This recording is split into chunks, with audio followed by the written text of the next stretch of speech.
Alors, vie antérieure, samedi 26 janvier 2019 avec Françoise. Allez, c'est parti. Alors, aujourd'hui, on me dit, Françoise, que vous êtes quelqu'un, comme vous me disiez là, vous recherchez un petit peu, vous aimez savoir un peu ce que vous avez fait autrefois. C'est un besoin aussi essentiel par rapport à certaines choses on a l'impression que vous n'êtes pas complètement réalisé. On va voir aussi pourquoi, d'accord? Voilà. Alors, ce que me montre cette première vie, bien qu'il y en a eu d'autres, vous m'entendez, Françoise? Là, tout entend, oui. D'accord. Mais bon, il y a des petits arrêts de temps en temps, donc D'accord. Je ne sais pas si vous là, je avez t'entends. du mauvais temps de chez vous, mais bon, moi je vous entends très très bien. Bon, bah, c'est le principal. Voilà. Alors là, ce qu'on me montre, cette première vie, alors on me montre une jeune fille qui travaille dans les, comment dire, d'accord, une jeune fille qui travaille dans la terre, d'accord, qui est toujours dans la terre. Hein, je veux dire, alors, on me montre que votre tâche enfant, c'est d'aller traire les vaches. Hein. Vous voyez, c'est le traidage des vaches. Il y a une raison, d'accord, hein, voilà. Hein. Vous vous levez très tôt le matin pour y aller. Hein. Vous êtes volontaire pour vous. Ben, de vous lever tôt le matin, c'est pas un problème, d'accord. D'accord. On me montre une jeune fille, ben, voilà, vous avez, alors, vous voyez, on me montre que vous, vous mangez très peu le matin, vous vous levez, vous mangez, vous allez traire, mais vous êtes quelqu'un qui mangeait à votre faim, d'accord. Vos parents vous nourrissent. Hein. Autant vous faites des tâches difficiles, autant vous êtes nourri aussi. D'accord.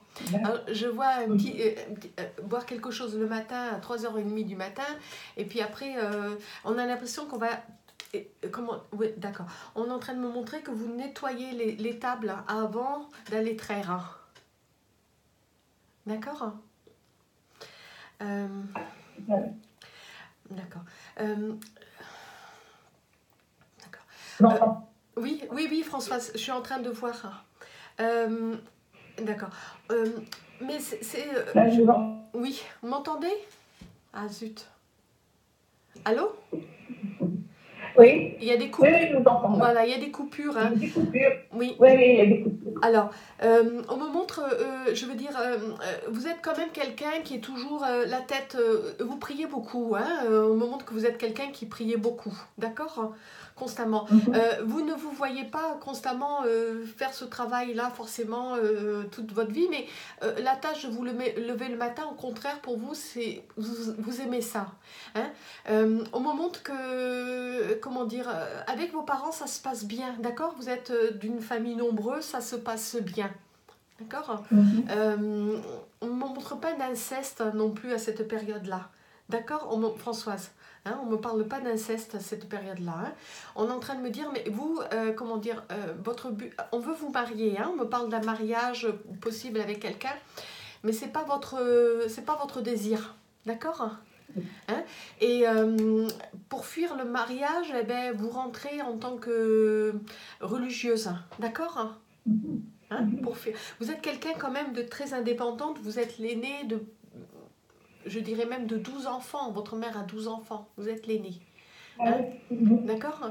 Et donc le travail ne vous fait pas peur et on me montre l'âge de 16 ans, 17 ans, vous décidez pour ne pas être marié, vous décidez de rentrer. C'est pas forcément évident parce qu'il n'y a pas de dot pour vous. D'accord. Hein, y a pas de, mais vous êtes une travailleuse et c'est pour ça qu'on va vous prendre. D'accord. Hein, la tâche ne vous fait pas peur. D'accord. Et pour ça, il faut montrer aussi patte blanche, on me dit. Alors, patte blanche, ça veut dire vous allez vous lever à 3h du matin, 3h30 du matin, et carrément nettoyer, on me montre nettoyer les endroits, nettoyer la cuisine, nettoyer en fait. Hein. Et c'est pour ça que, je veux dire, d'accord, c'est pour ça que vous allez rester. D'accord. Voilà. On a l'impression que c'est les premiers fondements, je veux dire les premières, vous faites partie de celles qui ont été les premières en fait au niveau alors je dirais pas moines, les premières religieuses en fait de cette époque-là. D'accord? D'accord. Voilà. Hein. On me parle du 6e siècle, là, Françoise. Hein, 6e siècle. Et d'accord, le 6e siècle. Et comme s'il y avait un fondement. Hein, alors, cette abbaye, on est en train de me dire, c'est une période comme si elle avait été conçue, d'accord? Voilà, et on reçoit des jeunes filles de bonne famille qui ont 6 ans, 12 ans, vous voyez, des jeunes filles. Et il y a quand même de l'enseignement dans cet endroit-là et vous allez apprendre à lire, apprendre à écrire, vous voyez, apprendre à chanter, le chant, ça c'est quelque chose que vous adorez, l'écriture, le chant, la lecture, le savoir. Et pour vous c'est une bénédiction enfin d'être ce que vous êtes. Hein, vous êtes quand même quelqu'un de très, indépendance, mais aussi très, vous apprenez facilement, d'accord, hein. Voilà. Il y a d'autres personnes qui rentrent, mais qui ne sont pas forcément comme vous, je veux dire, qui sont, soigneuses et tout ça. Et vous êtes tout le contraire. Vous êtes soigneuse, vous êtes bosseuse, travailleuse. Et on me montre que cette sœur qui a la quarantaine, c'est elle qui va vous prendre sous son aile et c'est elle qui va vous apprendre. Hein, elle n'aura pas de difficulté. Au contraire, vous avez envie de dévorer tout ce qui est possible. Voilà. Vous avez échappé à un mariage. Voilà. Et un mariage avec quelqu'un de très vieux. C'était pas votre envie. Voilà, de vous marier avec quelqu'un qui avait 30 ans de plus que vous, on me dit. Vous vous appelez Agnès à cette période-là. Agnès. Agnès. Voilà. D'accord. D'accord. Alors, c'est un endroit, on me dit, où on éduque, où vous voyez, il y a énormément de dot qui est donné, et c'est comme si c'était des... Voilà, on me dit que ce sont des jeunes filles de bonne famille qui vont là pour se préserver au niveau de leur chasteté. Vous voyez, hein, on me montre comme si elles avaient entre 7 ans et 13 ans pour se protéger des hommes. Donc il y a quand même un isolement qui est là, mais vous, ça vous plaît. Hein, je vous vois en train de faire, être dans la cuisine et en train de préparer une soupe avec du pain et du lait et du beurre, hein, on me dit. Vous voyez, on a l'impression que c'est une spécialité à vous en fait. Avec le lait de vache, le beurre, vous avez tout appris. Hein, et il y a le pain n'est jamais jeté. On fait une soupe. D'accord, ok. On me dit la panade. La panade, oui. La panade, on me dit. D'accord. On a l'impression que vous rajoutez un peu d'ail dans la panade. Vous savez, pour relever le goût. Vous aimez le potager, on me montre le potager, il y a un potager. Hein, et en fait, tout est appris là, hein, que ce soit potager, que ce soit voilà, que ce soit le latin, vous apprenez le latin, vous apprenez à écrire, vous adorez chanter. Alors, on me dit que vous n'avez pas forcément la voix aujourd'hui. Non. Mais à l'époque, vous aviez de la voix pour chanter, vous aviez une magnifique voix pour chanter. Hein, vous aimez les chœurs, en fait, tout ce qui est les chœurs. Aujourd'hui, ça, vous l'avez gardé, tout ce qui est voix à chœur, en fait. Une belle voix, voilà. Les voix d'hommes et les voix de femmes, voilà, vous aimez ce côté. À l'époque, vous faisiez partie de celles qui chantaient, qui avaient une super voix, on me dit. D'accord, Françoise? Ça avait fait sourire, hein? D'accord. Mais ça, vous l'avez gardé en fait au fond de votre âme, c'est acquis, d'accord? C'est voilà. Hein, il y a de la broderie, d'accord? On apprend tout à ces jeunes filles à se tenir, à avoir une bonne éducation, à devenir des femmes, des futures femmes qui peuvent recevoir. Mais il y a aussi le soin. Hein, on me dit que vous êtes intéressé par tout ce qui est soin. Les soins, hein, soigner. Il y a des remèdes, on vous apprend tout. En fait, vous allez tout apprendre. Vous êtes, comment dire, vous avez une soif d'apprendre tout. Vous voyez, vous n'allez pas faire une différence entre une chose et une autre, vous voulez absolument apprendre tout. Hein? Voilà, ces jeunes filles, quand elles sont préparées, elles sont renvoyées, les parents reviennent les chercher, et là, comment dire, vous vous dites, elles ont énormément de chance, parce elles ont tout en fait. Vous voyez, votre grande. Alors, on me montre que, comment dire, les 4 sous que vous allez avoir, vous les envoyez à votre mère pour nourrir vos frères et sœurs, en fait. D'accord? Les 4 sous que vous allez avoir, vous allez, voilà, vous les envoyer à vos parents voilà, quand une de vos sœurs, hein, vous avez une sœur qui était juste après vous, qui a cette peine, en fait, que vous soyez partis. D'accord? Et vous lui donnez quelque chose à elle pour qu'elle donne à la famille. Et même du pain, vous donnez du pain aussi. Vous avez le droit de donner du pain, il n'y a aucun souci. Vous ne manquez de rien parce qu'il y a de l'argent, je veux dire, il y a des dots qui sont là. D'accord? Voilà. Vous allez beaucoup apprendre de ces jeunes filles aussi, on me dit même au niveau de l'élocution, au niveau de la prestance et tout ça. D'accord, hein? Il y a toute une éducation là derrière. Alors moi je vous vois pas comme, je vous vois quand même vous élever, d'accord? Il y a quand même, vous ne serez pas une supérieure ou quoi que ce soit parce qu'on me dit que ça, d'accord, ça fait partie de celles qui sont dans la noblesse, mais vous allez quand même être un bras droit. Un bras droit, on peut compter sur vous pour n'importe quoi, on peut compter sur vous. Voilà, on peut compter sur Agnès, on me dit. Vous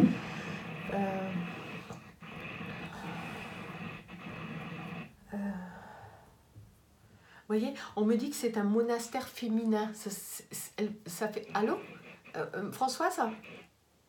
Allô, allô? Allô, Françoise? Allô? Non, ça va mieux. Ah, mais... ça va mieux, Françoise, vous m'entendez? Alors, on me dit que c'est un monastère féminin. D'accord? C'est le premier monastère féminin. D'accord? Alors, j'ai l'impression que c'est dans le nord, c'est la Gaule. Vous voyez, on me montre la Gaule. J'ai l'impression que c'est dans le nord, hein, le nord de la France. Allô? Allô, Françoise? Je vous ai perdu. Voilà. Vous voyez, on me montre... J'entends plus rien, là. Voilà. Vous m'entendez, là, Françoise? Vous m'entendez, là? Attendez. Là, Voilà. là, jusqu'à présent, oui, mais... D'accord, c'est pas grave, j'ai pas parlé, je vous attendais en fait. On me montre la Gaule, hein, on me montre l'époque de la Gaule, on me montre le nord de la France. D'accord, voilà, hein, on me montre cette période-là. Vous allez quand même, alors, ce que je vois, Françoise, à cette période-là, c'est que vous voyez, vous soignez, hein, vous êtes dans les soins, vous aimez ça, soigner les personnes, hein, vous occupez des personnes. Hein, il y a comme vous voyez, on me montre que vous préparez des pommades, vous enseignez, vous apprenez comment on prépare des pommades pour soigner avec des plantes. D'accord. Alors, je ne sais pas si aujourd'hui vous êtes intéressé par tout ce qui est, je veux dire, la oh là là, je cherche les mots. Tout ce qui est naturopathe. Oui, j'aime bien, j'aimerais bien me faire soigner rien que pour ça. Ah, d'accord. Parce que j'aime pas la médecine traditionnelle. Naturopathe, voilà, naturopathie. Voilà, c'est ce qu'on est en train de me montrer. Vous préparez tout avec les plantes, d'accord? Comment dire? Alors, il y a des choses assez avec des odeurs assez fortes, mais qui vont soigner des plaies. Des eczémas,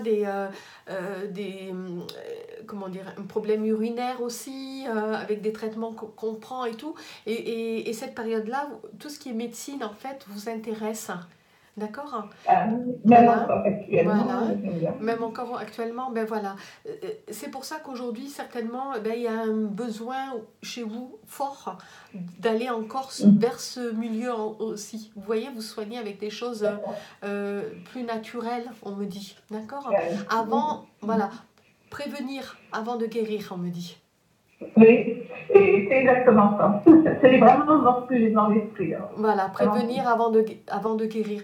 Et on me parle de deux choses, vous voyez, tout ce qui est aussi lié à la lumière, aux odeurs de la nature, vous voyez, prendre un grand bol d'air. Alors, à l'époque, vous disiez souvent, quand vous n'êtes pas bien, allez prendre un bon bol d'air. Ce que je faisais quand je n'étais pas bien, je prenais la voiture, je sortais pas, mais rien que voir la nature, ça me... Voilà. C'est une période aussi où vous aimez regarder ces arbres qui montent jusqu'au ciel. Vous voyez? Voilà. Toujours voilà, de regarder, dire, dis donc, il a quel âge cet arbre? Il a quel âge cet arbre? Il y a énormément d'arbres. Vous voyez? Dire, il a passé toutes ces années-là et nous, on est des petites fourmis qui vont passer de l'autre côté, un simple clin d'œil.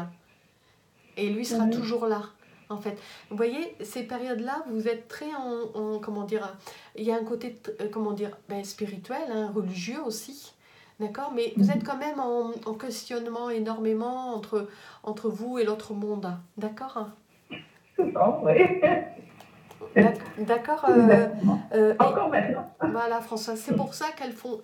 Cette période-là, on vous la montre pour savoir justement le chemin que vous avez pris aussi. D'accord? On me dit que, vous voyez, comment dire, à un moment donné, au début, vous allez apprendre à ces jeunes filles tout ça, la bonne éducation, comment se tenir et tout. Mais après, c'est pas forcément une volonté de poursuivre ça. Ça ne vous intéresse plus, cette société, comment dire... préparer ces jeunes filles à des hommes qui vont les conquérir et qui vont pas forcément apprécier tout ce qu'elles font. Vous voyez, mais vous, pour faire des beaux mariages, vous allez plutôt vous intéresser à tout ce qui est dans les soins, en fait. D'accord? Vous aimez lire, vous aimez énormément découvrir, feuilleter, chercher, découvrir, couper, décortiquer, écrire. Vous voyez? Remettre vous-même, voilà. Ça, c'est une période très importante pour vous.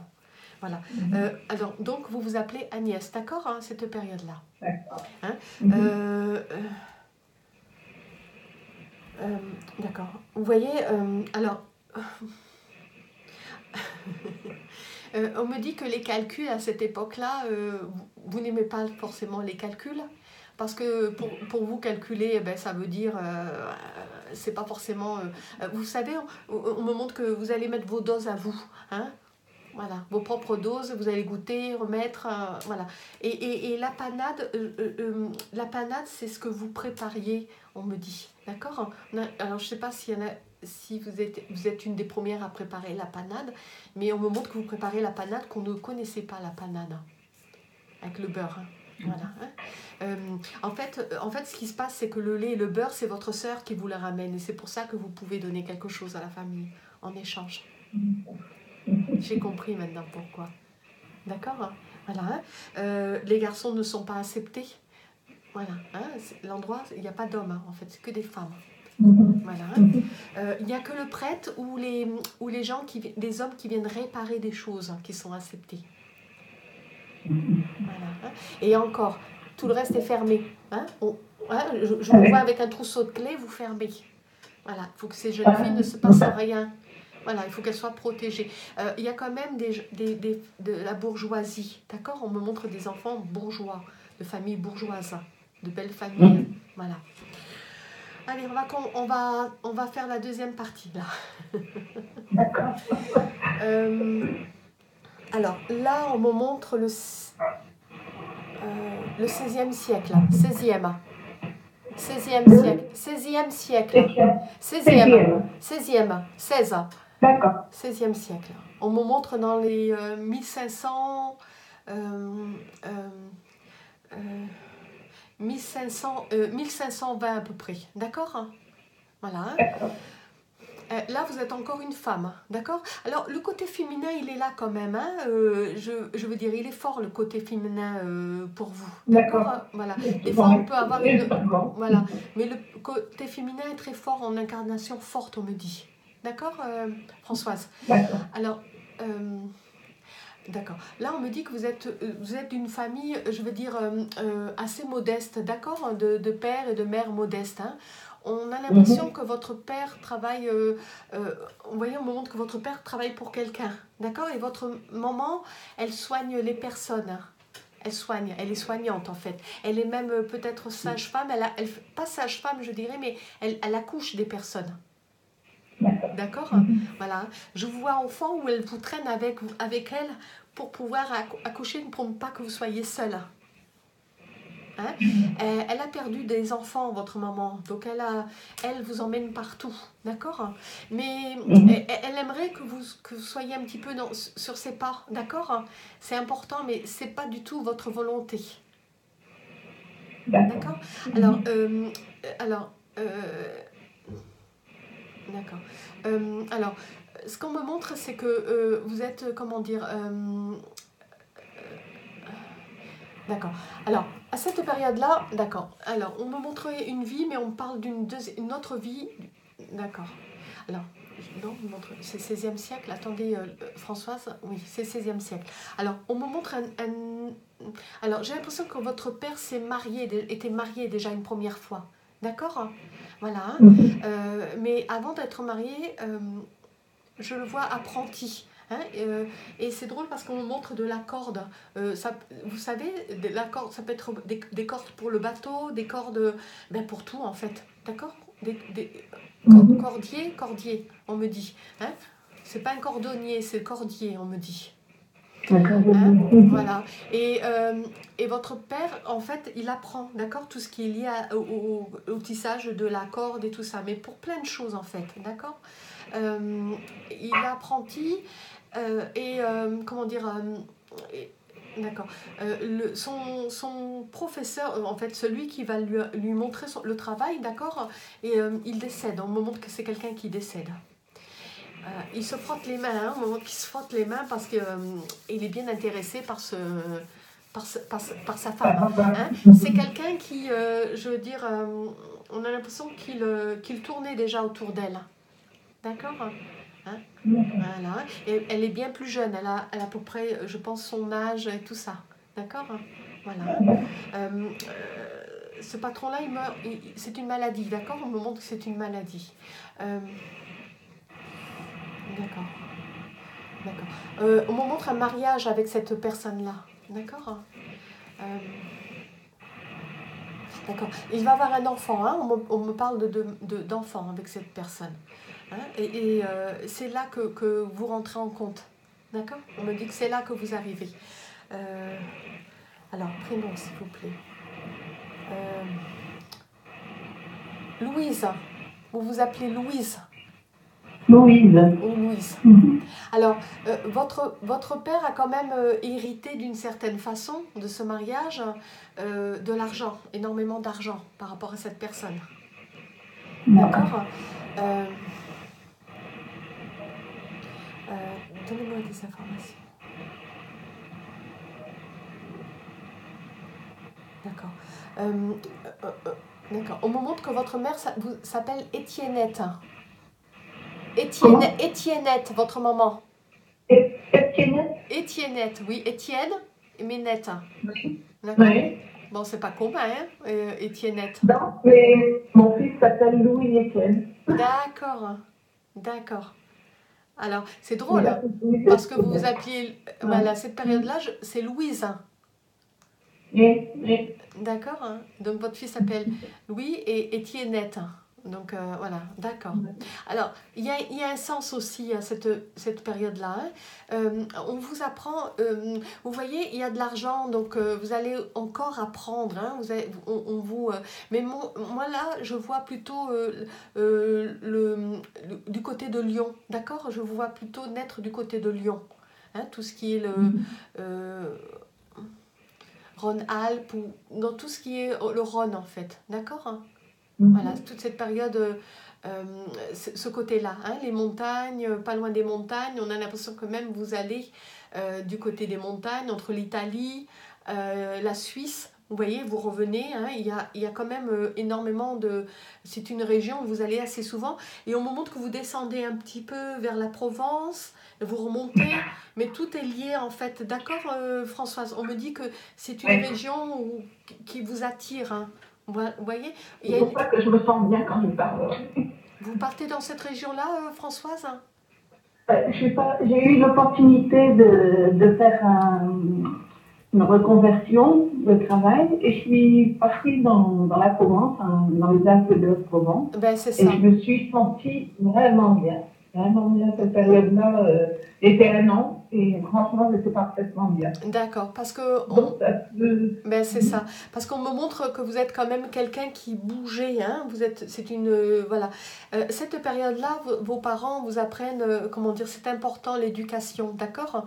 On veut vous donner la meilleure éducation et du coup, comment dire, je vois, vous voyez, je vois la musique qui rentre en jeu, monter à cheval aussi. D'accord? Monter à cheval. On vous apprend même à manier les armes, à savoir vous défendre. En fait, il n'y a pas votre père, comment dire, c'est très important et pour votre mère de savoir vous défendre en tant que fille. D'accord? Mais il y a aussi beaucoup de, je veux dire, beaucoup de lecture. Vous êtes énormément intéressé à la lecture, hein, et surtout la poésie, on me dit. D'accord? Surtout la poésie. D'accord. Alors, d'accord. On est en train de me dire que vous vous appelez Louise Labbé. Labbé. À l'abbé. Hein? Mais c'est pas votre vrai nom en fait. Labbé, j'ai pas l'impression que c'est votre vrai nom de famille. D'accord? Hein? Mais c'est comme ça qu'on vous appelle. Alors, j'ai l'impression que ce nom-là était l'ancien nom. Alors, Labbé ou Cordier? D'accord. On peut même vous appeler Cordier, on me dit. D'accord. Et j'ai l'impression que c'est pas ça vient pas forcément de vous, ça vient du côté de votre mère en fait. C'est un surnom. D'accord. Vous ferez une recherche après, Françoise. J'ai l'impression qu'il y a quelque chose qui est là pour vous aussi. D'accord. Une racine qui est là. Hein. C'est une période où je veux dire... comment dire, riche en fait en découvertes et tout ça, d'accord, en beaucoup de choses. Vous êtes quand même une indépendante et vous, ce que vous voulez, c'est écrire. Voilà, hein. Écrire, mais je veux dire, écrire dans la condition féminine, vous savez, hein, parce que tout ce qui est écrit, ce sont souvent par les hommes. Hein, ce que les hommes pensent et tout ça. Et vous avez une envie d'écrire. Alors, je vois un mariage qui va être arrangé aussi, toujours, hein, un arrangement de mariage, mais il y a un mariage vers 19 ans. On me montre vers 18 ans et demi, 19 ans. D'accord. C'est pas trop tôt à l'époque. Hein, on me dit qu'à l'époque, on mariait même des jeunes filles à 13 ans. Mais vous, voilà, hein, 19 ans, c'est un âge où on va vous garder, puis à un moment donné, il est temps de la marier. Et votre mari fait un peu le même métier que votre père, en fait. Hein, ils sont dans le même... Et c'est quelqu'un qui a beaucoup d'argent. Et vous allez lui exiger en dot une grande bibliothèque de livres. C'est important pour vous. Hein. Voilà, une grande bibliothèque de livres, hein, de vous acheter des livres, en fait. Hein, et c'est parce que on a l'impression que les livres sont rares, sont pas forcément pour tout le monde. Et ça, c'est pour vous, c'est important d'avoir votre propre bibliothèque en fait, avec ce que vous aimez. Vous aimez les bibliothèques, Françoise? J'aime bien, oui. Voilà. Je ne vais pas dire que je suis active naturelle, mais j'aime bien les livres, j'aime bien. Voilà. Est-ce que, alors, à cette époque-là, il n'existe pas de bibliothèque, hein, vous voyez, de bibliothèque, mais c'est quelque chose que vous auriez aimé avoir, en fait. Vous voyez, même ouvrir une bibliothèque où les gens peuvent avoir accès à des livres quand ils savent lire, en fait. D'accord. Est-ce que vous aimez rentrer dans les bibliothèques, mais les vieilles, anciennes bibliothèques? Anciennes, je n'ai jamais vraiment rentré dans les anciennes, c'est plus les nouvelles, oui. Peut-être que là, je pense. Alors, les nouvelles, mais alors j'ai l'impression qu'il y a un endroit, une vieille bibliothèque du côté de Lyon, au Rhône-Alpes, qui va vous... Hein, vous allez vous ressentir vous-même là-dedans.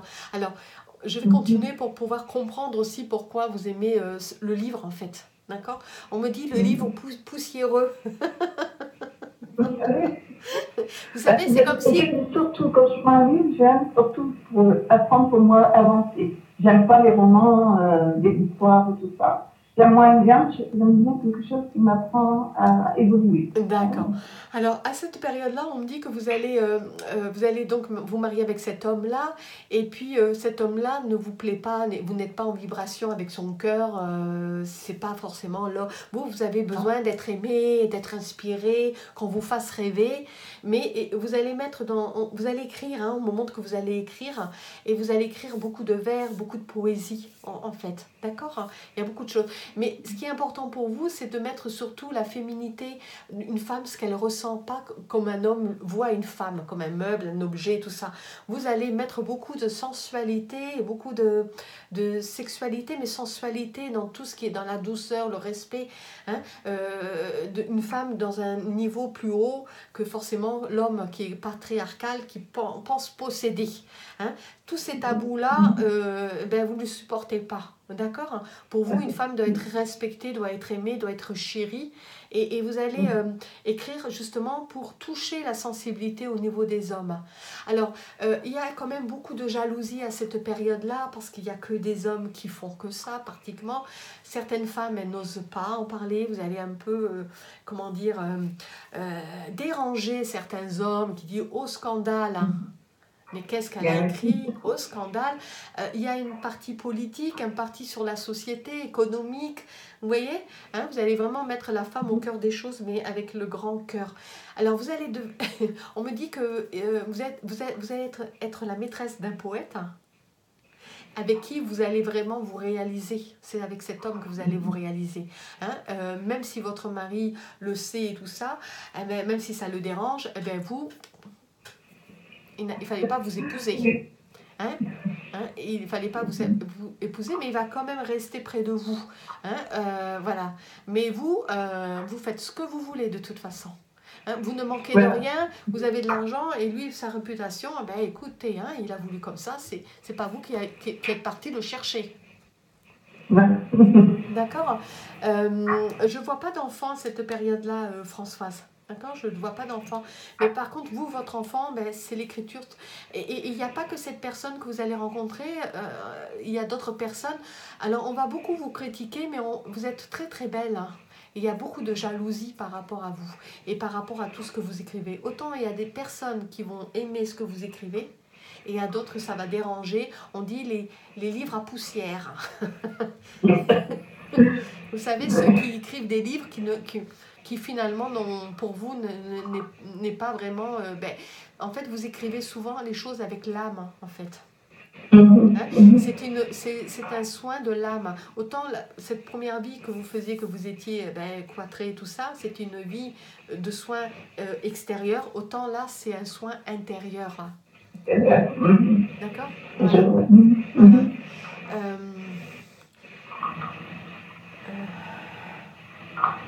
D'accord, ok. Alors, on me dit que votre père... D'accord. Alors, vos parents sont quand même, d'une certaine façon, je veux dire... en fait, ils vous ont poussé toujours à réussir. Hein. Votre père s'appelle Charlie, hein, il me semble qu'il s'appelle Charlie. Hein, comme dans les trois dames. Les trois drôles de dames. Mais vous êtes une drôle de dame, d'accord? Parce que vous plaisez énormément, mais parce que vous avez ce culot de dire les choses. D'accord? Pour votre mère, c'est c'est normal, c'est normal. Hein, elles vous ont appris aussi à être indépendante, hein, donc c'est tout à fait normal. Hein. Je pense qu'il y a des recueils que vous allez retrouver de cette période-là, Françoise. D'accord? Voilà, de la poésie, on me dit aussi. Hein? Vous avez énormément écrit à cette période-là. Il y a beaucoup de choses. Vous avez voulu laisser des choses importantes. Et j'ai l'impression que certains poètes de l'époque se sont inspirés de vous pour écrire eux-mêmes des choses importantes. D'accord? Se sont inspirés de vos écrits en tant que femme, en fait. D'accord? De tout ce que vous avez écrit au niveau du cœur. Et on me montre Jean de La Fontaine. Alors, je ne sais pas si vous avez côtoyé Jean de La Fontaine, mais il me semble que oui. D'accord, hein? D'accord. Hein? Dites. D'accord. Ok. La folie de l'amour, on me dit. Hein, voilà. Écrivez-le, Françoise, la folie de l'amour. Hein, il y a quelque chose avec la folie de l'amour. Voilà. Hein, au moment que vous allez partir de ce monde, d'accord, vous partirez vers la quarantaine, mais pour vous, vous aurez bien vécu et en fait, vous tombez malade encore cette période-là, encore de maladie. On ne peut pas vous soigner en fait. D'accord, mais c'est une vie pleine parce que vous allez être au milieu des hommes en fait. Vous allez côtoyer les hommes et pour vous, faire un peu comme les hommes, c'est tout à fait normal. L'égalité de la femme et de l'homme, pour vous, c'est très important. Hein, pas un homme au-dessus d'une femme et tout ça. L'égalité de la femme et de l'homme, c'est très important pour vous. Hein, vous êtes quand même quelqu'un qui avait besoin de changer les choses. D'accord. Autant la première, vous changez les choses, cette deuxième partie, vous changez les choses et vous avez besoin encore de rechanger les choses, on me dit. D'accord. On me dit que tu es la petite graine qui à chaque fois fait que ça prend de l'ampleur par la suite.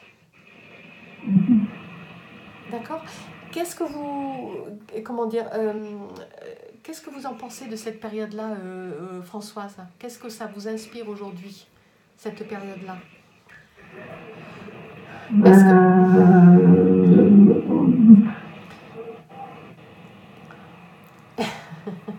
Alors, je ne peux pas vous répondre parce qu'il y a tellement de choses que je me retrouve un petit peu dans ce que vous dites, mais que je n'avance pas, j'aime pas avancer en fait. Même l'écriture, c'est vrai que j'ai horreur d'écrire. J'aime bien l'égalité entre hommes et femmes, j'aime bien ça soit juste, j'aime bien. D'accord. Alors, il y a tellement de choses que j'ai à l'intérieur que j'arrive même pas à m'exprimer. Vous voyez, il y a des fois, j'arrive pas à m'exprimer. Oui, parce que en fait, d'accord, parce que cette période-là aussi, on me dit que c'est une période où vous avez envie de bouger les mentalités, c'est surtout ça. Vous savez, les vieux livres poussières, hein, où toujours on écrit toujours les mêmes choses, vous avez besoin de reprendre les choses, mais avec le côté féminin. Ça veut dire une autre vision d'une femme qui regarde les choses. D'accord. Comment dire, c'est pour ça que vous allez, comment dire, on va vous insulter d'une femme légère, d'une femme adultère. Certaines personnes, vous allez déranger parce que vous allez reprendre certains termes de certains écrits qui pour vous dérangent. Et puis comme c'est tellement, comment dire, c'est une période où chacun se mêle un peu des affaires des autres, vous allez mettre un peu votre point de vue. Mais par contre, vous allez énormément plaire à certains hommes qui sont tout à fait d'accord avec vous. Et on me montre un groupe de personnes où vous vous réunissez le soir, où vous allez parler de la société, de l'amour, de la politique, de tout ce qui est l'industrie, de tout, vous voyez, du rôle de la femme qu'elle a en grande importance. Pour vous aussi, c'est une façon aussi que ces hommes aussi qui sont mariés, de mettre leurs femmes aussi à un niveau aussi d'égalité avec eux en fait. D'accord. Ce n'est pas que le rôle d'une mère qui fait tout pour sa famille et qui oublie sa passion en fait, ses passions. Hein? Pour vous, une femme qui est passionnée, qui a une passion, c'est une femme qui se réalise complètement. Donc, et dans son couple, dans sa vie de femme, dans sa vie de mère, dans sa vie de maîtresse, en ayant toute cette compassion, elle peut tout réaliser, elle peut tout faire, elle peut s'épanouir. Et pour vous, dans cette période-là, c'est très important. Hein. Même les vêtements, pour vous, ça vous dérange, tous ces vêtements où on se cache, où on n'ose pas montrer, alors qu'eux, ils peuvent faire tout, on accepte tous d'eux et c'est tout à fait normal. Tout en gardant quand même une certaine courtoisie. Vous voyez, vous n'aimez pas la vulgarité. Ça, c'est une chose. Mais après, certaines choses, vous n'acceptez pas, en fait. D'accord, hein? Voilà. Hein, et c'est comme si vous mettiez un gros coup de pied dans le sac en jute, et dire maintenant, vous allez arrêter parce que les femmes ne pensent pas comme vous pensez. Voilà. Vous voyez, hein, c'est complètement... Voilà. Et je suis un peu une rebelle à l'autorité aussi. Donc c'est l'homme, quand je suis vraiment rebelle à ce qu'on demande à une femme, justement. chez toi reste belle et puis c'est tout. Voilà, hein, voilà, ça c'est quelque chose que Mais vous ne supportez ça pas. réduit un peu. Voilà, sois belle et tais-toi, c'est pas du tout votre. Et vous voyez, vous inspirez beaucoup en étant dans la nature, on me dit, d'accord, en allant voir les personnes, je veux dire, qui travaillent dans les champs, ou vous êtes très inspiré en fait par rapport à tout ça, ou je veux dire, vous recherchez toujours dans l'amour de passion, la fusion, et vous allez le mettre en réalité, ça. Et par vos écrits, eh ben, il y a tellement de douceur, tellement de quelque chose qui touche au fond. En fait, ce que vous voulez faire, c'est toucher l'âme avant tout. Hein, que ces hommes-là en pleurent justement de vos écrits. Ouais, d'accord. Et on me dit que Jean de La Fontaine va écrire quelque chose, va s'inspirer de quelque chose de vous à cette période pour faire écrire lui-même quelque chose. Hein, voilà. Hein. Voilà, donc on va continuer cette troisième partie, d'accord, Françoise? Ça va, Françoise? Oui, oui, ça va, très bien.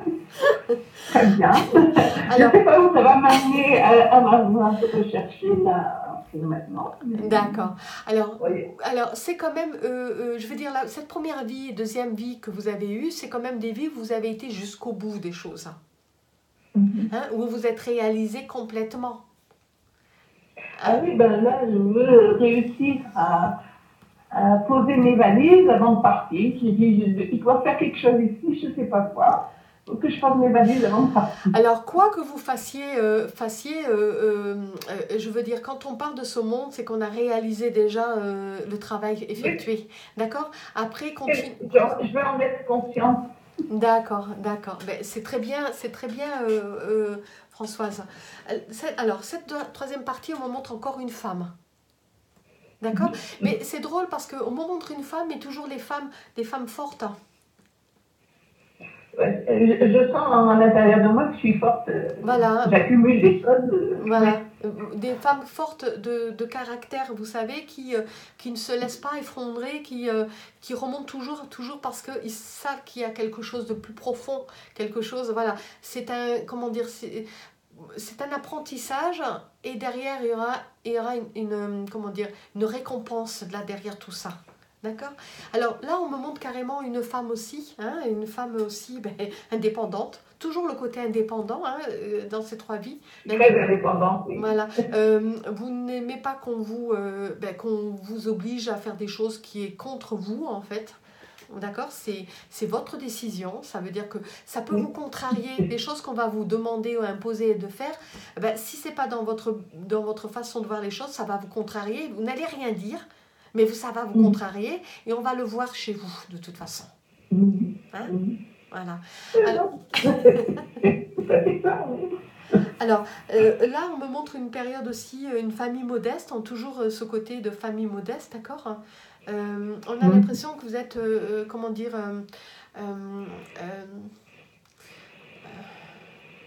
d'accord. On me montre que là, vous allez aller dans une, comment dire, vous montez, on a l'impression, à la capitale. Hein, c'est drôle, on me montre Abbeville, à la période d'Abbeville.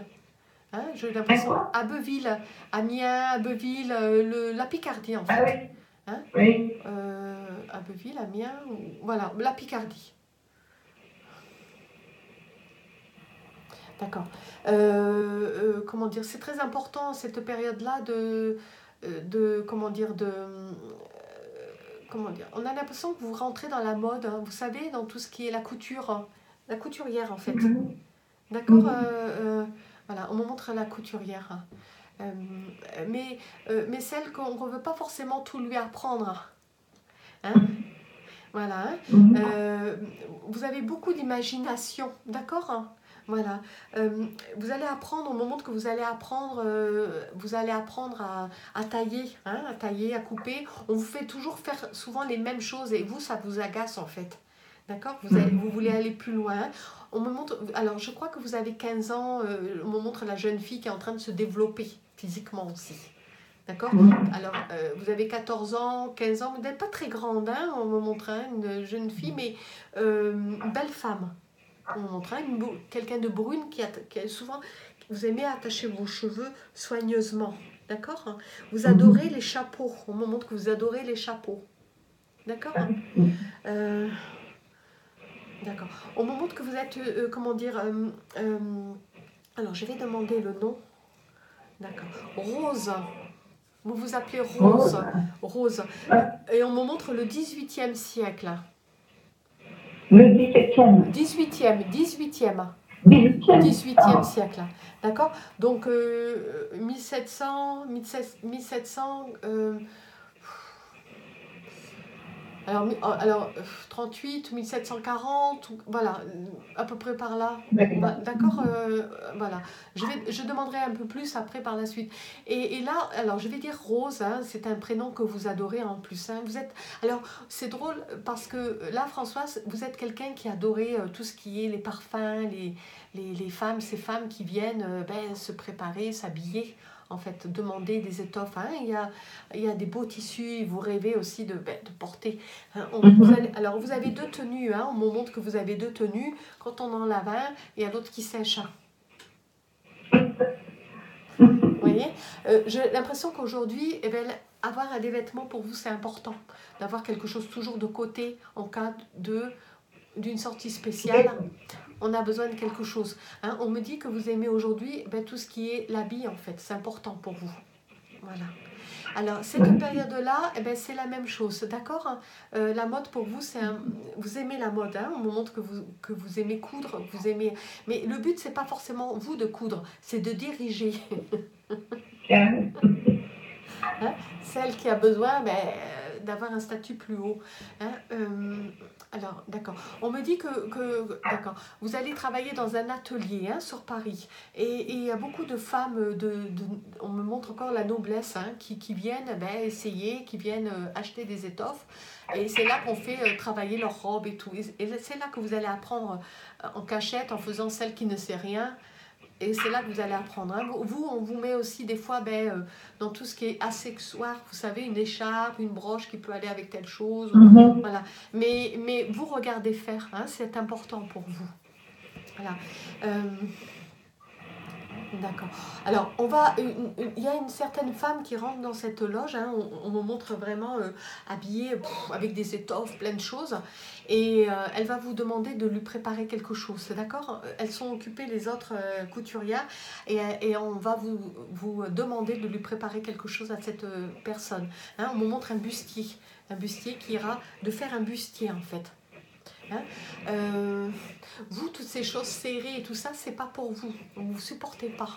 Hein, et donc, du coup, vous allez faire un peu le col-chemise. Vous savez, un haut col-chemise plus ample, pas forcément serré à la poitrine.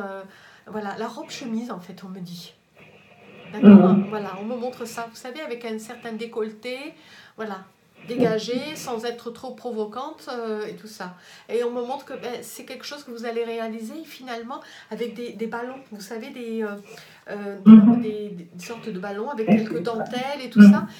Mais comment dire, ça va plaire à cette femme, d'accord? En fait, elle va être assez surprise de porter ça et finalement ça va lui plaire parce qu'elle est à l'aise dans ça. Et... d'accord. On me dit que c'est quand même quelqu'un qui est comment dire, c'est quelqu'un qui est noble, hein, d'accord, hein, et grâce à le fait qu'elle ose porter, les autres personnes vont demander aussi que que vous réalisiez pour elle la même chose, en fait, à peu près la même chose, pas toujours la même chose. Hein, c'est des pièces uniques, on me dit. Hein. Et là, cette personne, elle va dire non, c'est ma couturière, elle ne vous appartient pas. Donc, elle va vous prendre sous son aile. Hein? Comment? Elle va vous prendre sous son aile, on me dit. D'accord. Vous n'allez pas vivre avec... Vous allez partir de cette boutique, d'accord? De cet endroit. Hein? Et d'accord. Et vous allez réaliser vos propres vêtements. Je veux dire, vous allez vous réaliser pour elle. D'accord? Alors, je vous vois ouvrir d'autres boutiques. Hein? Elle vous donne... Vous aurez de l'argent. C'est pas un problème. Tout ce que tu veux, elle dit. Tout ce que tu veux. Du moment que je ne sois pas habillée comme toutes les autres. Hein? Il y a beaucoup de mousseline, vous savez, on me montre des tissus en mousseline, des tissus en fluide, des tissus légers, d'accord, sans forcément être tout dans des trucs, mais avec des dentelles, des jolies dentelles, je vois même des cols hauts, mais avec des jolies dentelles en mousseline. Vous voyez, vous allez complètement transformer la mode en fait, D'accord? Voilà, avec des petites vestes qui peuvent être par-dessus, mais légères, qui donnent un côté espagnol, mais vous voyez, des tenues différentes de tous ces bustiers et tout ça, en fait. Hein? Pour vous, vous adorez les chapeaux, on me dit. Chapeaux qui vont... Pour vous, l'élégance, c'est une belle tenue avec un beau chapeau. Voilà, avec des plumes blanches, on me montre. Vous savez, des grandes plumes, voilà, hein, ou avec des fleurs l'été, avec des fleurs et tout ça. Hein. Alors, vous n'êtes pas chaperonnière, hein, vous ne le faites pas ça, mais vous adorez les chapeaux, en fait. Hein, vous porterez énormément de chapeaux, vous les ferez faire. Hein. Et par vos tenues à vous, eh bien, les gens voudront les mêmes tenues, en fait. Hein, ça sera quelqu'un qui sera... voilà. Hein, alors... d'accord. Alors, vous vous appelez Rose Bertin. Bertin. On me dit Bertin. Alors, B-E-R. Alors, je ne sais pas si c'est un T-A-I-N ou T-I-N. Bertin. D'accord. Hein?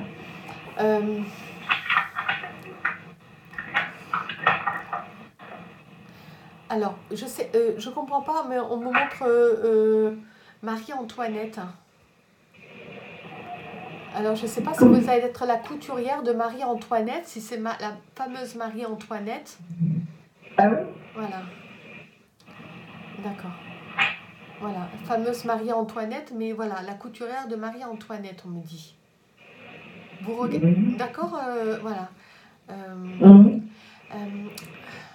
En fait, vous voyez, on est en train de me montrer que vous allez, comment dire, à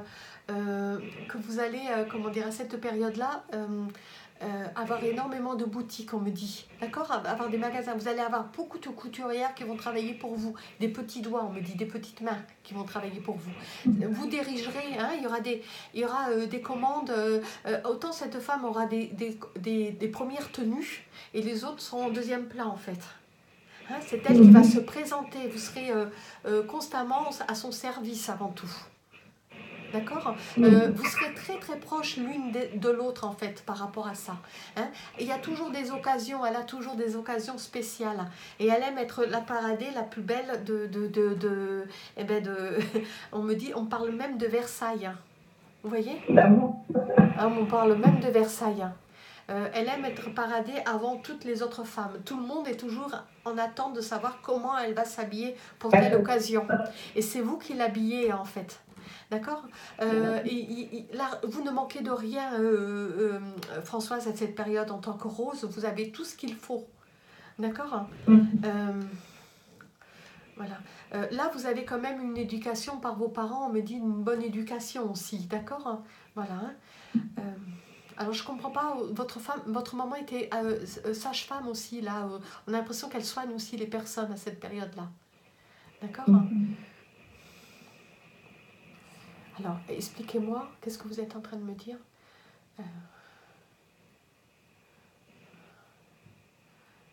D'accord, c'est là que vous... D'accord. Vous avez une sœur, Françoise? Oui, j'en ai 3, oui. D'accord. Hein. Votre sœur aînée?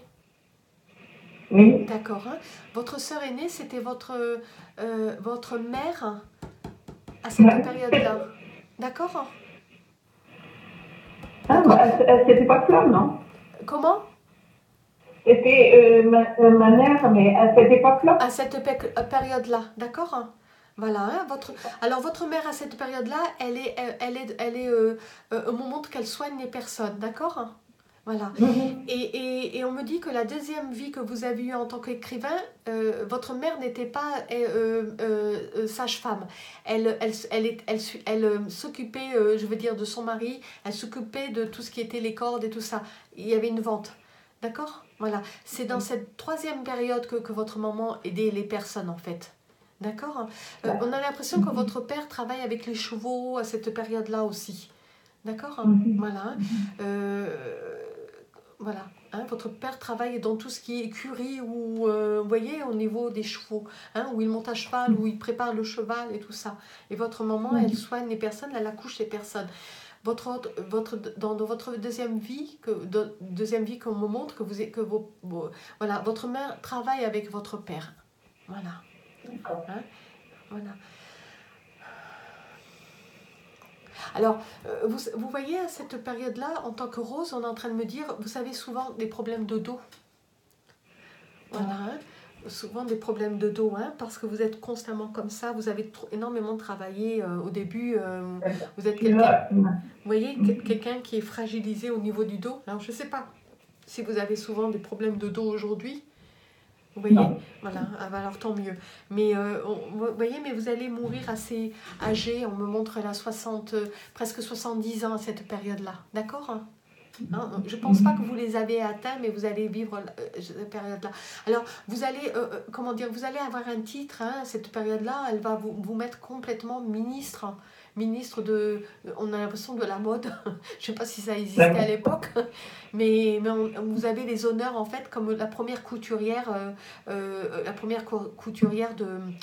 du château, en fait, la première couturière de France. Il ne faut pas raccrocher, c'est pas ce qu'il Alors, c'est pas grave, Florence, c'est pas grave, hein, de toute façon qu'aujourd'hui, même si vous n'êtes pas couturière, mais à cette époque-là, vous l'avez fait. Il faut savoir qu'une âme, elle réalise des choses et puis après, elle ne veut pas forcément le poursuivre. Hein. D'accord? Non, mais c'est marrant parce que je suis arrivée dans une famille où ma belle-mère était couturière. D'accord. Ça, par rapport, je ne sais pas si c'est par rapport, mais c'est dans le milieu. Je suis arrivée dans cette famille-là où elle faisait de la couture, ma belle-mère. D'accord. Et elle s'appelait comment? Ah, c'est un de prénom, Faraïd. D'accord.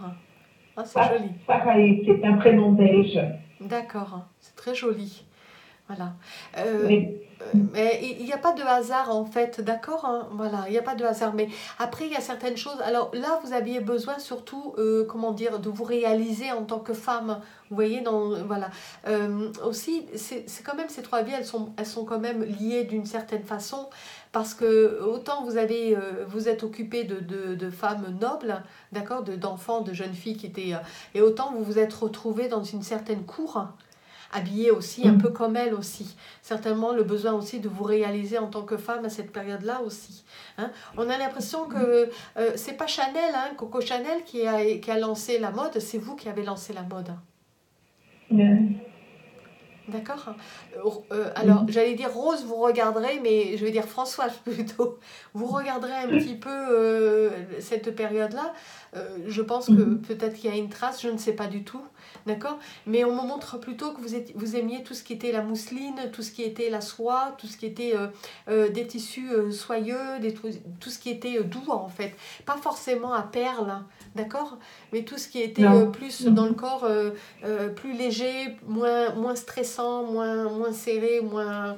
Vous voyez, on me montre même que les corsets que vous prépariez n'avaient plus toutes ces amertures qui étaient une prison en fait pour vous. Hein, ou pour toutes ces femmes qui portaient. Hein, on n'osait plus montrer des atouts voilà, que d'être enfermé dans des choses, je veux dire, comme à la Renaissance. Voilà, on vous montre que tout ce qui est un peu dégagé comme ça, ben c'est très bien. Autant vous avez un côté pudique, vous voyez, vous aviez quand même un côté pudique, mais tout en laissant, je veux dire, tout ce qui est beau. Hein. Pour vous, ben, vous auriez, à cette époque-là, si vous pouviez mettre une cravate sur un chemisier d'une femme, eh ben, vous l'auriez porté facilement. Hein. Et vous l'avez fait en plus, on me dit. Vous savez, une certaine étoffe, comme une sorte de cravate. Hein. La cravate est venue après, mais on met une certaine étoffe où on met un petit bijou dessus. Et voilà, pour montrer que... Voilà. Hein. Et tous ces anneaux, tous ces trucs anneaux, toutes ces grosses robes qui étaient longues, hein, qui faisaient comme ça, vous ne supportiez pas tous ces trucs. On aurait dit... Alors c'est drôle parce qu'on est en train de me dire, les femmes à cheval, vous les appelez. Hein, comme si elles étaient montées sur des chevaux, en fait. Avec tout leur truc. Tout ça, tous ces amertures en dessous et tout ça, vous allez plutôt être dans tout ce qui est plus droit en fait, tout ce qui est porté droit et tout. D'accord. Même au niveau de la lingerie, il y a aussi une modification de la lingerie aussi. Voilà. D'accord. Aujourd'hui, Françoise, on me dit que vous aimez des chemisiers blancs. Que vous aimez les chemisiers blancs avec tout ce qui est, vous savez, tout ce qui est fin. À l'époque, vous faisiez des chemisiers qui se prend là avec des petits boutons en nacre. vous savez, simple, mais joli féminin en plus. Oui. Voilà. Mais bon, c'est pas forcément ce que je porte. Oui, aujourd'hui on porterait pas ça, bien sûr. Puis si on porterait des Non, choses. mais Voilà. Vous voyez, on est en train de me dire que l'année Charleston, ben, si vous auriez été de l'année Charleston, ben alors là, vous auriez été complètement épanoui. D'accord? Voilà, hein, cette époque Charleston où après-guerre, en fait, on montre ces femmes qui sont habillées un peu légères, en fait, et puis les cheveux courts, complètement, elles ont révolutionné la femme avec, je veux dire, où elle s'amusait, où elle sortait, où elle fumait, où, vous plus voyez? naturel. Vivre, hein, elle vivait enfin, elle vivait une certaine période de liberté. Et puis il y avait le côté à cette époque-là, je veux dire, afro aussi qui était là, qui se présentait. Hein. C'était un mélange afro-europe aussi. Hein. Voilà, hein. Voilà, qui est une autre vie. Mais c'est une période que vous auriez aimée. Vous voyez? Voilà.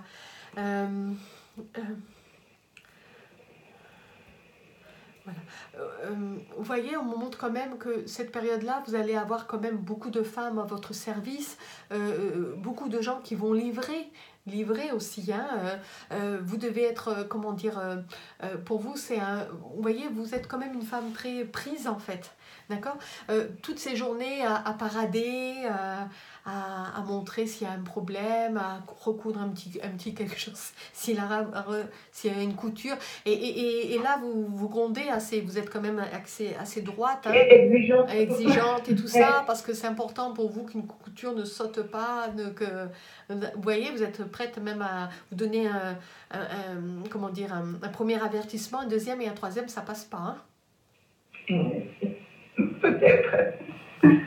Hein? Je suis exigeante sur certaines choses quelquefois. Voilà, parce que pour vous, il faut fermer le point. Hein? Et ça veut dire que pour vous, dans cette période-là, chaque chose que vous faites, il faut aller jusqu'au bout. Voilà. Tu commences quelque chose, tu le termines. Ça veut dire, c'est pas une autre personne qui va reprendre. Tu as une robe à faire, c'est de A à Z. Aujourd'hui, vous êtes aussi comme ça. On me dit, quand vous commencez quelque chose, il faut le terminer. Même si ça met du temps, il faut que vous terminez. Dans votre tête, c'est comme ça, on me dit. Oui. Hein, il y a une certaine exigence. Ça veut dire, on ne va pas remettre à demain. Si je le fais demain, je termine parce qu'il faut le terminer. Parce que je n'ai pas envie que ça traîne. Souvent, c'était comme ça. Voilà. Par exemple, je voulais mettre un pull le dimanche, je tricotais toute la nuit, je faisais tout pour le mettre le plus rapidement possible. D'accord. Vous voyez, à cette période-là, vous étiez quand même exigeante avec vous-même aussi. D'accord. En fait, ce que par rapport aux autres, vous étiez aussi pareil. Et puis finalement, vous avez, même si des fois on n'était pas forcément d'accord avec vous, et bien finalement, vous avez été un bon professeur, on me dit. Hein, une bonne enseignante en fait. D'accord. Voilà. Mais en fait, on ne vous a jamais devancé cette période-là. C'était une période aussi où les couturiers, on me dit, étaient des hommes. Voilà. Et ce sont des couturiers qui faisaient les robes de femmes, mais qui n'avaient pas le goût pour vraiment les femmes. C'était trop.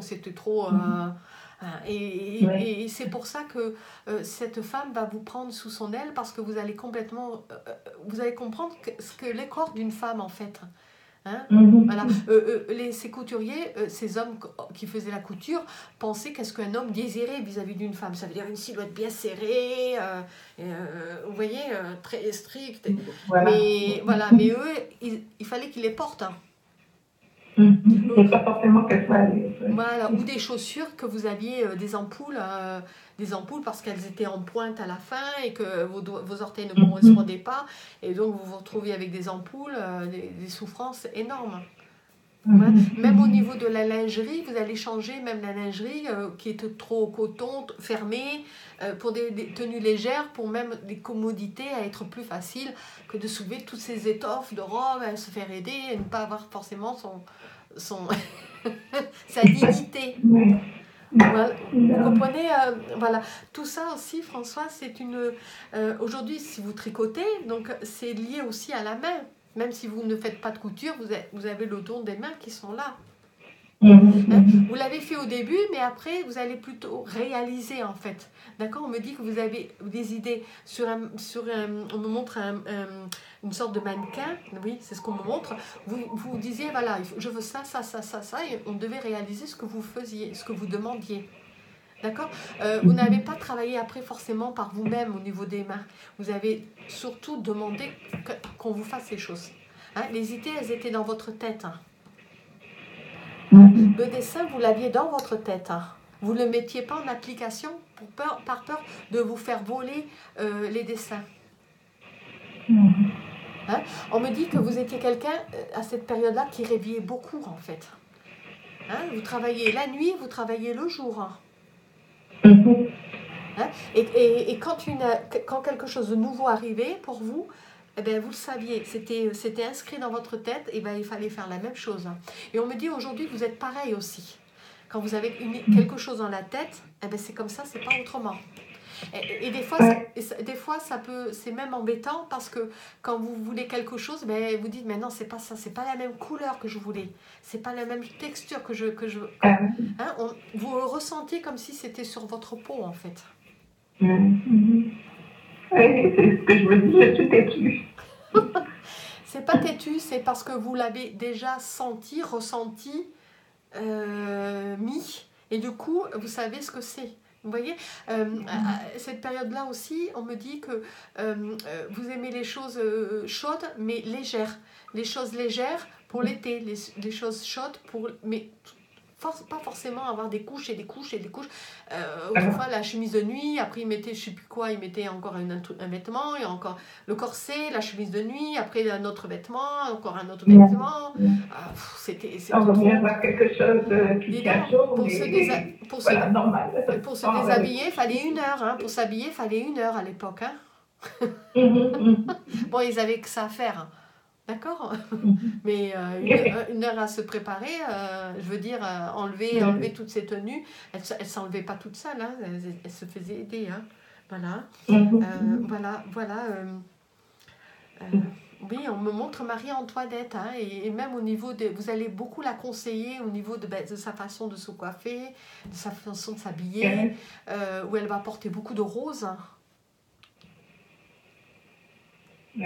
Parce que vous aimez énormément le rose. Hein. J'aime bien le rose, oui. Voilà. J'aime bien parce que c'est une couleur de tendresse, surtout. Voilà. Il y a le rose et le bleu. Oui. Et pourtant, j'ai des années à ne pas porter le bleu. Oui, et le bleu pastel, je dirais, d'accord? Le bleu pastel, le bleu doux. Voilà. Ce sont 2 couleurs, et en fait, c'est Marie-Antoinette qui aime plus un bleu, mais vous allez souvent l'habiller en rose parce que c'est un bonbon en fait. Vous la considérez comme un bonbon pour vous. Elle a un teint qui va avec le rose.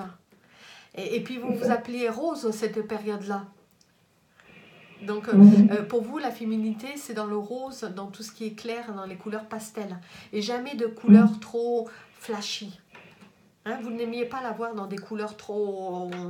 tape à l'œil. Ce que vous aimiez la voir, c'est dans des couleurs, on me dit, même vous portiez des choses beaucoup, pas forcément comme elle, moins raffinées, mais aussi ravissant. De toute façon, que ce soit Marie-Antoinette, ou que ce soit vous, ou des personnes qui s'habillaient de vous, c'était pour revendre. Hein. Vous saviez qu'après, derrière, il y avait du boulot, de toute façon.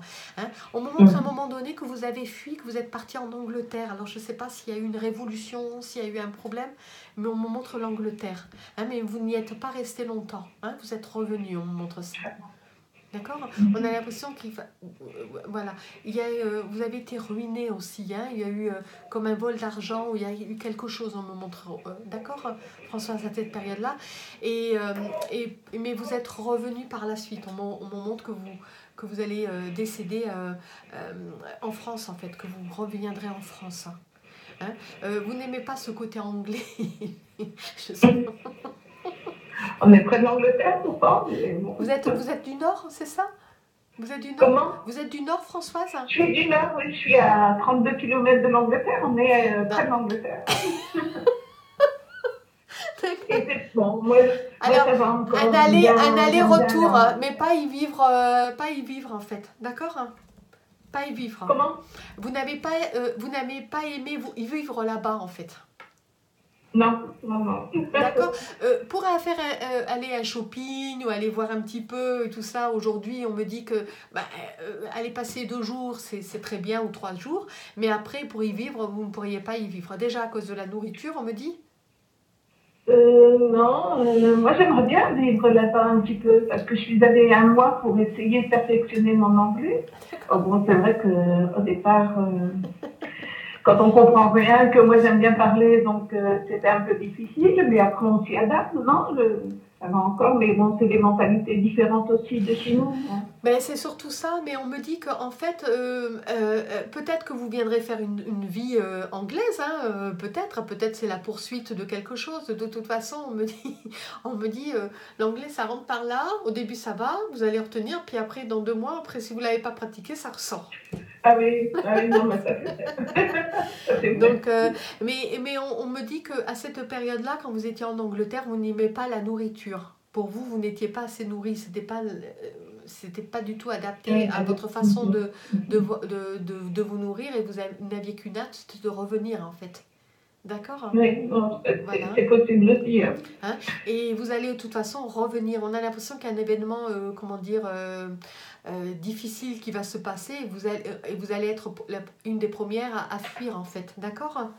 À fuir. Et vous allez vous ruiner en fait. Vous allez tout perdre d'une certaine façon de tout ce que vous aviez. Hein? Mais pour reconstruire, vous revenez pour reconstruire. Hein? Voilà. Mais on me montre à peu près 70 ans, peut-être même un petit peu avant votre décès. D'accord? Hein? Et encore de maladies. Voilà. Alors peut-être vous ferez une autre vie anglaise hein, plus tard, je ne sais pas, mais voilà. Là vous êtes venu faire une vie française encore, hein. Mais cette période où vous êtes Louise, on me dit que vous aimiez l'Italie. J'aimais. L'Italie, la Suisse, tout ce qui était l'Italie, la Suisse, d'accord? Ah oui. Cette période-là en fait. Hein? Tout ce qui était le Rhône, la Provence, le nord de la Provence, tout ce qui est cette région-là. Hein, c'est lié à Louise, cette incarnation de Louise où vous avez été, alors vous aimiez quand même, vous étiez quand même un peu scandaleuse quand même, hein, en tant que Louise, hein, vous aimiez un petit peu bousculer les choses. Hein. Mais alors aussi en tant que Rose, vous avez aussi bousculé les choses au niveau des femmes. Hein. D'accord? Vous leur avez apporté, vous leur avez apporté aussi une façon aussi d'être habillé, une façon de voir les choses complètement différente.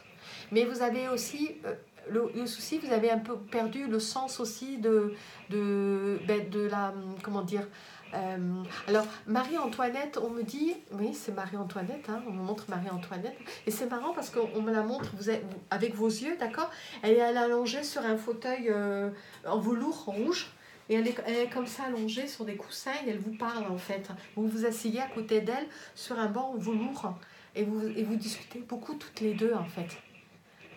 Hein, elle vous dit en fait ce qu'elle aimerait que vous lui réalisiez.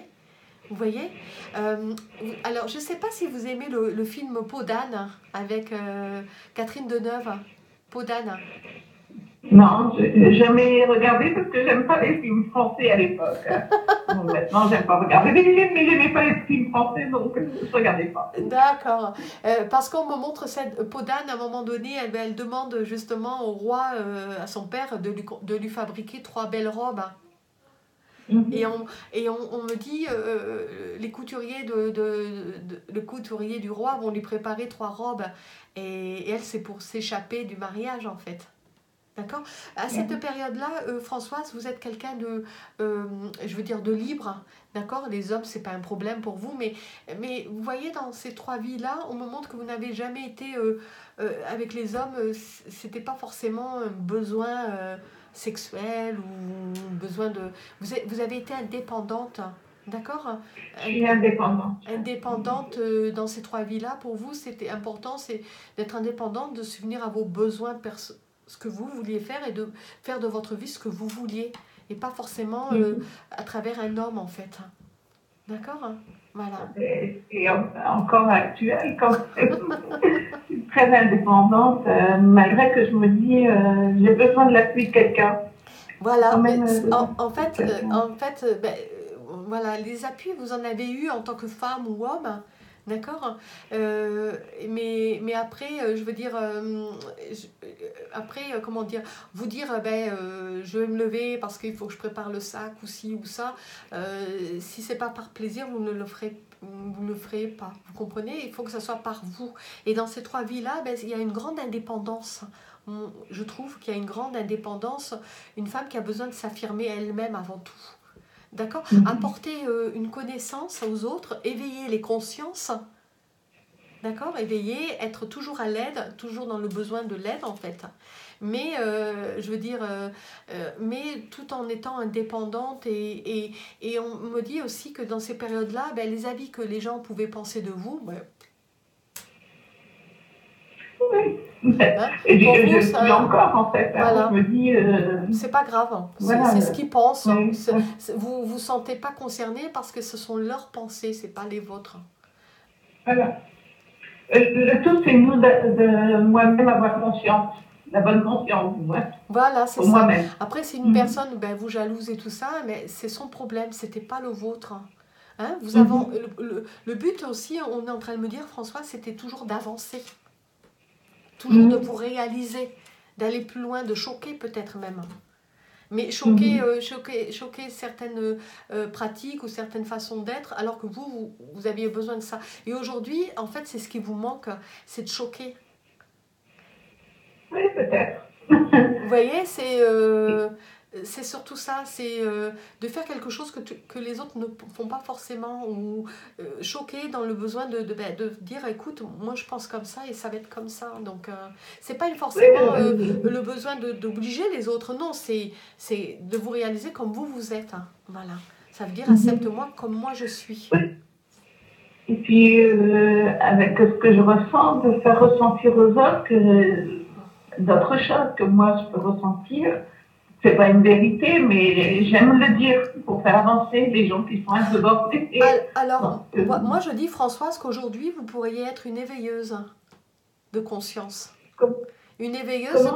Je dirais qu'aujourd'hui vous pouvez être une éveilleuse de conscience. Oui. De la réalisation, ça veut dire que il n'y a pas de limite à une réalisation. Quand on a un rêve, il faut le réaliser. Il faut aller jusqu'au bout. Je voudrais. D'accord. Moi, je voudrais bien, oui. D'aller jusqu'au bout de ce que je... Alors, c'est pas... Voilà, vous ne serez pas Premier ministre, hein, ni présidente, hein, c'est pas votre but. Non, de toute façon. Je ne voudrais pas. Non, c'est pas votre but. D'accord, il y a des gens qui ont besoin voilà, et souvent, ces gens qui se retrouvent dans des situations très fortes, ministres et tout ça, c'est qu'il y a un besoin de pouvoir, d'accord ? De pouvoir. Mais vous, c'est pas ça. Hein? Dans ces vies-là, c'était pas un besoin de pouvoir, c'était un besoin de vous réaliser avant tout. Et puis, à côté, de faire bouger toutes ces personnes qui sont, vous savez, qui sont dans des situations latentes, qui n'avancent pas, en fait. Et vous, c'est de mettre un beau coup de pied dans le sac, comme on dit, et puis d'avancer et dire, mais non, réalisez-vous, allez-y. Faites les choses. Voilà, n'ayez pas peur, ne regrettez pas de ne pas avoir fait certaines choses si vous avez envie. Si vous avez envie de venir, de faire de la couture, allez-y complètement. Si vous avez envie je sais pas moi, de vous former dans un métier d'homme, réalisez-vous, n'ayez pas peur. Hein. Vous voyez ? Moi, je fais des efforts, mais pour moi-même, je n'arrive pas à avancer. C'est ça. J'aime bien donner espoir aux autres. Mais Françoise, on me dit que vous vous êtes quand même réalisée. Vous vous êtes réalisée. Je n'ai pas l'impression d'avoir posé mes valises et dire oui, c'est ça, oui, parce je suis bien. Vous savez pourquoi, Françoise? Les valises, vous ne les porterez pas, vous allez les emmener jusqu'à la fin de votre vie, en fait, parce que vous avez besoin d'aller jusqu'au bout. Il y a des gens qui posent leurs valises entre deux et puis après qui se laissent aller. Vous avez besoin d'aller toujours jusqu'au bout, toujours le besoin d'apprendre, hein. Toujours le besoin d'évoluer et d'avancer. D'accord. Alors, vous serez toujours une insatisfaite. Parce que je voudrais bien me sentir bien à faire quelque chose qui me plaît vraiment, à dire oui, c'est ça que je voulais.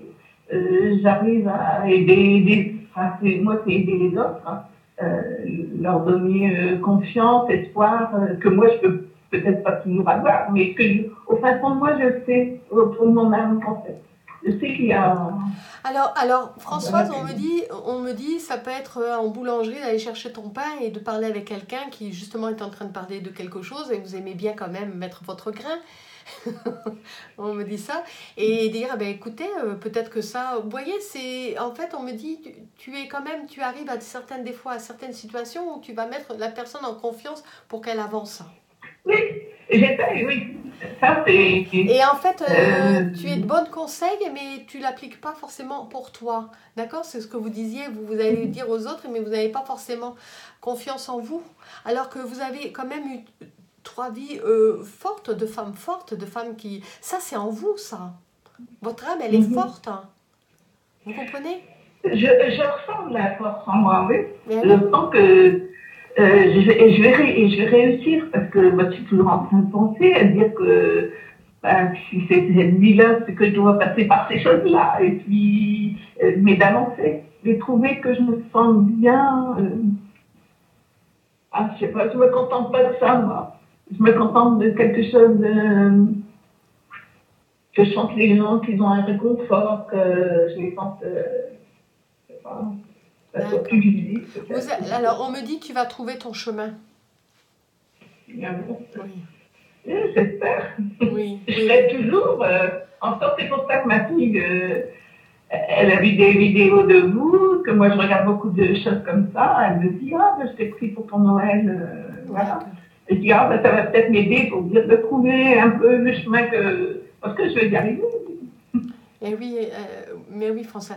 Je vais quitter la vidéo, d'accord? Et on va un petit peu discuter. Oui. Voilà, à tout de suite. Oui.